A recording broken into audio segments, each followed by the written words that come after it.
को उत्पन्न करती है, पैदा करती है। यह निज असल में निजता का भाव बोध भी है, स्वत्व का भाव बोध भी है। काशी के बारे में ये कहा जाता है कि एक तरह का ये अविमुक्त नगर है।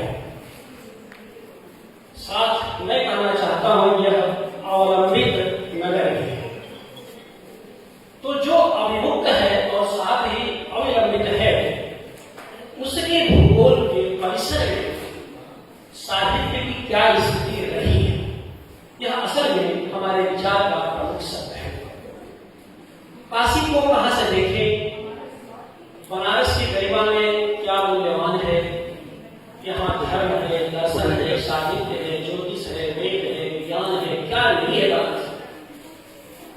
लेकिन जब इतनी सारी चीजें हैं हमारे पास और जिस शहर की संरचना की शिव के त्रिशूल पर अवस्थित मानी गई है और जो न इतिहास में कैद हो सकती है और न ही किसी भूगोल में, उसके साहित्य को, उसके दर्शन को किस रूप में देखें, यह हम सब के सम्मुख इस सत्र में बड़ी चुनौती है, क्योंकि समय की सीमा है और 10 से 15 मिनट में हमें अपनी बात करनी है। तो क्योंकि घड़ी सामने लगी हुई है और ये सत्र 1 घंटे का है, तो ऐसी स्थिति में अगर आप देखें कि यहां पर जो परस्पर अंतरावलंबन की बातें हैं, वो मैं यहां पर प्रमुख रूप से रेखांकित करना चाहता हूं। यह जो अंतरावलंबन है, यहाँ के साहित्य की प्रमुख विशिष्टता रही है, इस कारण से कि जब आप पूरा भक्ति काल से लेकर के और आदि काल से लेकर के भक्ति काल होते हुए आज तक आप चले आते हैं, तो कोई भी बहुत जो सचमुच में लेखक रहा है, जिसने साहित्य सृजन बनारस में रहकर के किया है, वह केवल साहित्य का अध्येता नहीं रहा है। बनारस के काशिस्थ होने की बुनियादी पहचान है कि आपको साहित्य के बाहर के जो सरोकार है, समाज विज्ञान, अर्थ विज्ञान, ज्योतिष विज्ञान, शास्त्र, लोग, इन सबके बारे में आपकी सूझ संपन्नता होनी चाहिए। और यह केवल इस समय में ही आपको नहीं दिखाई देगा। बनारस की जो सनातनता है और जिस सनातनता के गर्भ में ही बैठा है नित्य नूतनता, हमारी सनातनता वह नहीं है जो हम देखते हैं। हमारी सनातनता साहित्य की वह है जो निरंतर अपनी परंपरा, अपनी विरासत के भीतर से नए भावों का उन्मेष करती आई है, नए से नई रचनात्मकता का विस्तार और विकास करती आई है। यह तब हुआ बनारस में कि बनारस में जो दायित्व का वो यहाँ के लेखक के पास एक गहरा दायित्व का बोध रहा है। दूसरी बात ये कि बनारस के साहित्य में दर्शन की अनुभूति हमेशा से सुनाई देती रही है। तो ये जो साहित्य ने यहाँ पर एक जो स्वविवेक, स्व जिम्मेदारी की बातें की है, यहाँ का लेखक, यहाँ का साहित्य स्वघोषित जिम्मेदारी की बात करता है। उसे सामाजिक जिम्मेदारी को आरोपित नहीं, स्वघोषित रूप में स्वीकार करता है। अर्थात उसे ये लगता है, मान के चलता है कि साहित्य की एक बड़ी जिम्मेदारी रही है। और वह बड़ी जिम्मेदारी ये है कि नवबोध रूपम, जो नवबोध को पैदा करने वाली, अर्थात मनुष्य के मंगल की कामना, मनुष्य के मुक्ति का संचार करना बनारस के साहित्य की आत्यंतिक विशेषता रही है। यहाँ साहित्य केवल शब्दों का कर्म नहीं रहा है। इसके साहित्य में बड़ी सरलता से एक बात कही है, हमारे शास्त्रों में कहा गया है कि शब्दा विधेय विद्यालय कृत्वा तद्विदुपासनां विलोक्य निबंधाश्च कृत्वा काव्य क्रियातरः। चूंकि मूलतः यह नगर कविता की परंपरा से जुड़ा रहा है, जो आधुनिक काल में गद्य का भी प्रवर्तक बना, तो यहाँ पर यह कि हर चीज को जानकारी, यानी यहाँ पर अपनी प्रतिभा की बात किनारे नहीं है। आपने विरासत में क्या लिखा, परंपरा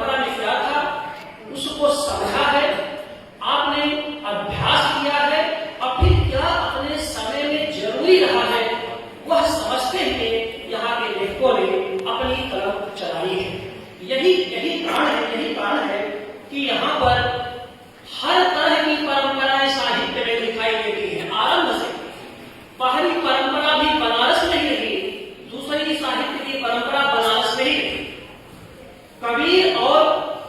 कबीर और रविदास बनारस में ही रहे, तुलसी भी बनारस में रहे। मध्यकाल के साहित्य में जिस लोक मंगल की कामना की पहचान आचार्य रामचंद्र शुक्ल ने की, वह भी बनारस में थे। और आचार्य शुक्ल की स्थापनाओं का प्रतिपक्ष जिस आचार्य द्विवेदी ने रचा, वो भी बनारस में थे। और यह बनारस जो भक्ति काल से लेकर के आधुनिक काल तक चला आया है, उसमें साहित्य के पाठ्यक्रम पठन पाठन की सामग्री ही का निर्माण नहीं किया, बल्कि साहित्य को पढ़ाने लायक सृजन किया, उसका उत्पादन किया, उसका लेखन किया। तो सबसे बड़ी बात बनारस के बारे में यह है कि बनारस में इस बात को हमें समझना होगा कि यह मूलतः संतुलन का शहर रहा है, यानी संतुलन ज्यादा कहिए बल्कि समन्वय का शहर रहा है। इस शहर में आप देखेंगे शैव और वैष्णव साहित्य की परंपरा में शैव और वैष्णव दिखाई देते हैं, शास्त्र और लोक भी दिखाई देता है, मंगल और वर्ण भी दिखाई देता है, मंत्र और गाली भी दिखाई देती है, संगीत और काव्य भी दिखाई देता है, मेल और समूह भी दिखाई देता है, और सबसे बड़ी बात है सृजनात्मकता और विद्वता। तो सृजनात्मकता और विद्वता के सम्मेलन से बनारस के साहित्य ने अपना विकास किया है। इसमें केवल सृजनात्मकता को ले लेंगे या केवल विद्वता कर लेंगे तो बनारस का साहित्य समझ में नहीं आएगा। यानी बनारस की भूमि में, बनारस के भूगोल में ही कुछ इतना स्पंदनशीलता है कि वह अब आपके परिस्पंद को रचने के लिए एक समन्वय की वाणी आपके भीतर उसकी गूंज बनाएगा।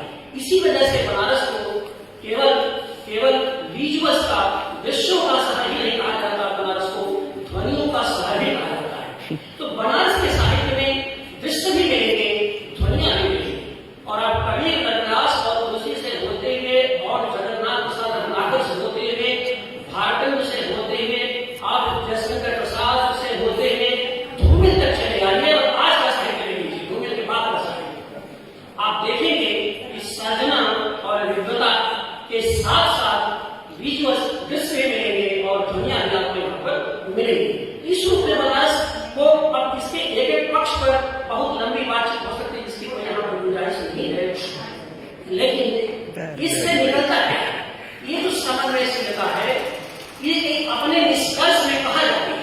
अपने निष्कर्ष में यह समन्वयशीलता असल में मनुष्य के मुक्ति के पक्ष में होती है। चाहे जितने विवाद पानी परंपरा, दूसरी परंपरा, अन्य परंपराएं नहीं हो, लेकिन अंततः साहित्य का मूल स्वर, काशी के साहित्य का मूल स्वर मनुष्य की मुक्ति और मनुष्य का मंगल है। वह जो अंतिम मनुष्य है, जो अंतिम जन है, उसकी मंगल कामना की साधना कैसी की जाए, साहित्य ने अपने तरीके से हमेशा प्रयास किया है। और यहाँ का साहित्यकार केवल अपने को अपग्रेड नहीं करता रहा है, अपना ही विकास की चिंता नहीं करता रहा है, वह अपने साथ अपने परिसर को भी उठाता गया है, अपने परिसर का भी निर्माण करता गया है। बनारस के साहित्य ने यहाँ पर इसे कोई नई बात नहीं, गुरु शिष्य की परंपरा, क्योंकि आप देखिए कि पराधीन भारत में बनारस में सर्वाधिक विद्यालय संस्कृत के विद्यालय थे, जो घरों में संस्कृत पढ़ाई होती थी। तो यह जरूरी नहीं था, तो जो गुरु शिष्य की परंपरा थी वो केवल इस बात नहीं थी कि एक गुरु के पीछे शिष्य घूमता है। गुरु सिखाता है, शिष्य सीखता है, उसके साहित्य से भी, उसके सरोकार से, उसकी जीवन शैली से। तो बनारस की नागरिकता में, बनारस की साहित्यिक नागरिकता में एक तरह की जो सृजनशीलता का तत्व न केवल लिख करके है बल्कि देख और सुन करके है, वह भी हमारे लिए बहुत ही महत्वपूर्ण रहा है। इसके साथ एक बात और है कि बनारस में एक संवाद की बड़ी दिव्य परंपरा है। संवाद धारिता बनारस के साहित्य में मूलबद्ध रही है। यहाँ पर ये बात सही है कि पांडित्य और चांडित्य भी एक साथ दिखाई देगा और लालित्य और छालित्य भी एक साथ दिखाई देगा, लेकिन न चांडित्य चल पाया न छालित्य चल पाया, चला तो या तो पांडित्य चला या फिर लालित्य चला। तो ये जो पांडित्य और लालित्य ये जुगलबंदी से जो यहाँ की शिव संहिता बनी है, और ये केवल केवल इस अच्छा ये मध्यकाल में हिंदी साहित्य के आरंभ में जितना सच है उतना ही आज भी सच है। आज भी चाणक्य और चाणक्य की परंपरा यहाँ पर है, एक परंपरा चल रही है, लेकिन वह जो है अवरोध उत्पन्न नहीं कर सकती। वह उस गंगा की अविरल धारा को न रोक सकती है, हाँ थोड़े समय के लिए उसे मोड़ सकती है। थोड़ा सा गंगा की धारा है तो बदलेगी। तो काशी की साहित्य की परंपरा में गंगा की वह निर्मल और अविरल धारा है जो जिसका मूल यहाँ की लोक धर्मी चेतना है, यहाँ का पांडित्य है, यहाँ का दर्शन है और यहाँ का भूगोल है। अब इसमें आप देखें कि यहाँ पर आप देखें कि एक दो उदाहरण मैं देकर बाद में खत्म करूंगा। कबीर का देखें। अब कबीर जो है इतने प्रकार के थे कि दक्षिण भारत के एक आचार्य साबाद में आए, उनसे मान्यता नहीं है कि मैं आपसे बहस करूंगा। कबीर ने बहस से इनकार कर दिया, कहा मैं क्या बहस करूंगा, उनका हार मान लीजिए, मुझे लिख करके दे दीजिए। और सर्वानंद ने लिख कर ले लिया कि कबीर हारे सर्वानंद जीते। जब सर्वानंद अपने घर पहुंचे, दक्षिण पहुंचते हैं तो देखते उस पर लिखा हुआ था कबीर जीते सर्वानंद हारे। अब आप देखिए कि किस तरह वहां भी आपका लालित्य और पांडित्य ही जीता, चांडित्य और छालित्य नहीं जीता। अब एक दूसरा उदाहरण मैं आपको तुलसीदास देता हूं, रोचक उदाहरण है। तुलसी लोक भाषा में लिख रहे थे, बड़े कवि थे। अब आप वहां पर देखिए कि तुलसी के इस लोक भाषा को उस समय के पांडित्य परंपरा ने जो काशी की थी उसे स्वीकार नहीं किया। उस समय बड़े विद्वान भट्टोज दीक्षित हुआ करते थे, जिन्होंने अष्टाध्यायी का ऊपर उन्होंने सिद्धांत कौमुदी की रचना की थी। वे असल में व्याकरण को, पाणिनि के अष्टाध्यायी के व्याकरण को सरल और सुगम बनाने के लिए उन्होंने सिद्धांत कौमुदी लिखा। और लेकिन उन्होंने कभी भी तुलसी के रामचरितमानस की लोक भाषा को स्वीकार नहीं किया। और इतना ही नहीं, पंडित जगन्नाथ को वो म्लेच्छ कहते थे। म्लेच्छ क्योंकि उनका जो प्रेम था वह एक मुगल लड़की से था, तो उसको म्लेच्छ कहते थे। और इसी पर जो है बल्कि जो उनकी भट्टो दीक्षित की मनोरमा थी, उस पर मनोरमा कुछ वर्धे नाम की टीका नहीं था। तो इसके बहुत सारे संदर्भ हैं इस रूप में। अगर आप देखेंगे शंकराचार्य यहाँ आते हैं, मंडल मिश्र संवाद करते हैं, वो भी एक रोचक संवाद है, उसकी दिव्य परंपरा रही है। और अंततः जो है किस तरह से संकट को ज्ञान होता है। तो ये जो यहाँ के सृजन में मैंने कहा कि ये जो दार्शनिक अनुदान रहा है, साहित्य और दर्शन का सहायक रहा है। आप जो है आधुनिक काल में अगर आप देखें कि आचार्य शुक्ल को, आचार्य द्विवेदी को, शिव प्रसाद सिंह को बनारस में, आप अगर बनारस की दार्शनिक पक्ष को समझे, आप उनके सृजन को समझ ही नहीं सकते।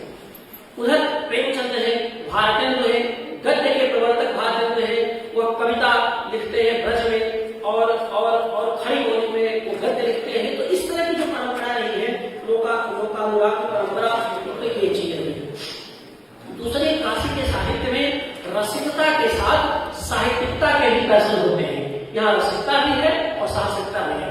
रसिकता के मूल सब को आप जानते हैं। साहसिकता के बारे में कथा है कि वैशंकर प्रसाद उनमें कितना रस है, उनके काव्य उनमें कितना रस है, लेकिन वो साहसिक भी थे।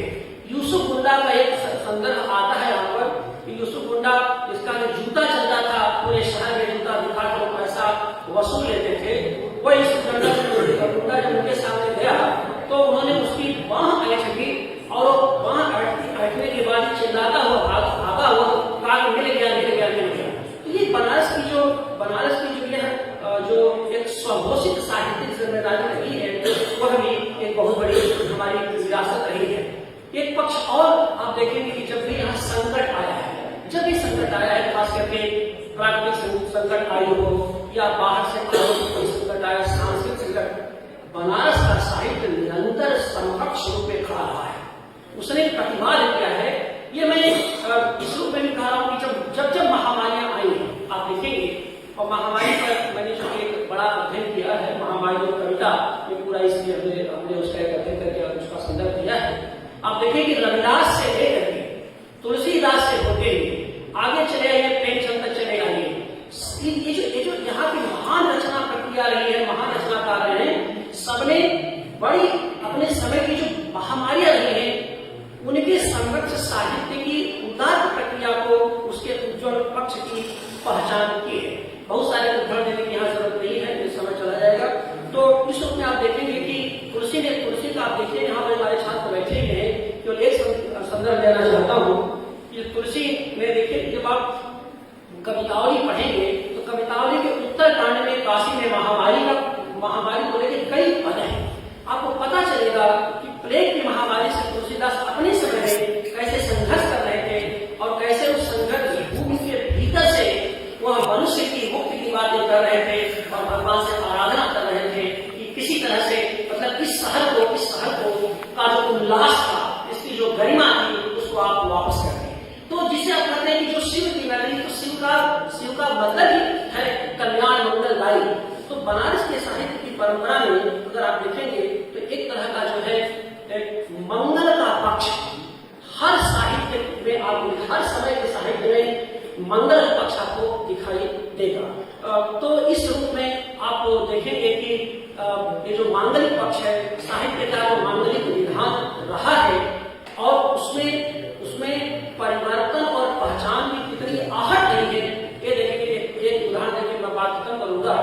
यहाँ चूंकि सारे हमारे प्रोफेसर वरिष्ठ यहाँ बैठे हुए, काशी विश्वविद्यालय हिंदी विभाग में हमारे छात्र और शिक्षक बैठे हुए हैं। एक प्रसंग है कि हमारे हिंदी विभाग में ये आचार्य शुक्ल के बच्चों का जो होता है विदाई समारोह हो रहा था और उसमें जगन्नाथ प्रसाद शर्मा, चूंकि श्री राम शर्मा ने आचार्य शुक्ल पर कुछ बुरा भला कह दिया था विशाल भारत में। तो श्री राम शर्मा को जवाब देने के लिए जगन्नाथ प्रसाद शर्मा ने, और जितने वरिष्ठ शिक्षक इस बात इस प्रसंग को जानते हैं, एक बार छात्रों के लिए मैं बता रहा हूं, तो वो सब तो कहीं बदला लेना है, छात्रों को उकसाया। शर्मा जी ने छात्रों को उकसाया कि नहीं बदला लीजिए, तो लोग बदला लेना चाहिए। आचार्य शुक्ल उठे, उन्होंने कहा कि किसी को बदला लेने की, गुरुजनों के समर्थन में किसी से प्रतिवाद करने की, बदला लेने की जरूरत नहीं है।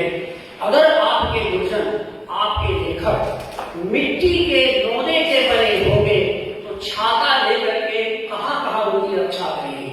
यह काशी साहित्य का स्वाभिमान है, स्वाभाविक परंपरा है। आपने सुना, बहुत बहुत धन्यवाद।